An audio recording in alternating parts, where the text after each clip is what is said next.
Be, thank you. Kasi sa lahat wala akong pinagsisisihan. Tinanggap kita kung ano ka.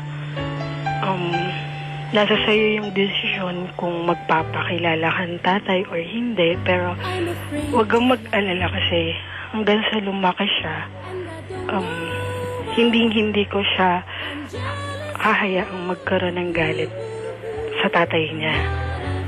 Ituturo ko pa rin kung ano yung tama. At hindi ko naman tinuturing na isang pagkakamali. Siguro, dumating lang and nagkakilala lang tayo sa maling panahon. Siguro magkikita rin kayo pagdating ng tamang panahon ng anak mo. Pero sana, wag mo siyang itakwil, wag mo siyang mahayaang lumayo sa'yo. Kasi,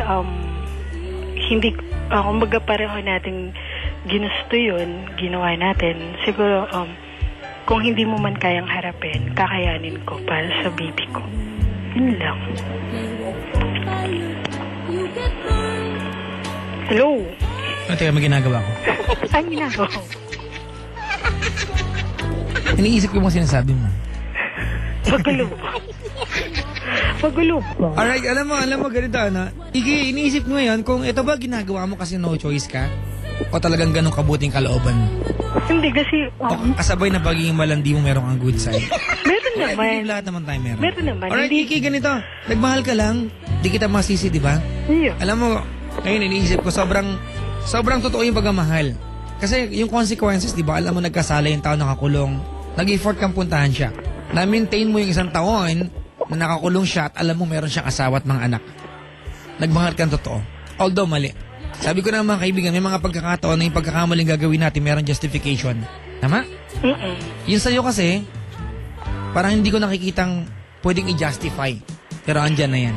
Maging mabuti ka nanay at tatay sa iyong magiging anak. Pwede ba yun? Alright? Yung sakasakaling yung kaso ay mapaboran siya, makalaya. Sana next time, wag mo na rin hayaan na maulit pa ito. Alam mo, sabi nga nila, di ba? Respect begets respect. If you wanna be respected, gawin mo karespeto ang sarili mo. Walang masama magmahal tayo ng mga tao nakapreso, nakakulong. Hindi naman sila binabawalan ng batas sa magmahal. Karapatan pa rin nila yan, tama? Pero yung hayaan mong masira palalo yung pamilya ng tao nakakulong, di ba? At hindi niya lalong mabuo yung pangarap na meron siya. Yung landas na dapat pinupuntahan niyang tuwid, ilalo mong lilukuin, huwag mo nang gawin yan. Okay? Salamat sa pagtawag. Thank you. Maraming salamat. Mga kaibigan, si Iki po yan ng 23 anyos. Buntis, ha?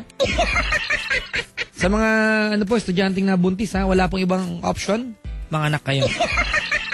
Alam nyo na ibig sabihin nun, ha? Pag nabuntis, buntis kayo, kaya alam na magulang nyo, kay gulpihin ka na nanay at tatay mo, kay kalbuhin ka, walang ibang gagawin kundi mga anak. Huwag mag-isip na ibang paraan. Okay? Ginawa-gawa mo yung pangatawanan mo yung bagay na yan. Mga kaibigan, tawagan niyo ako over 832-6171 ng ating oras 9:43. And that time, Jacobs brought to us by Ulam King, Ikaw ang King.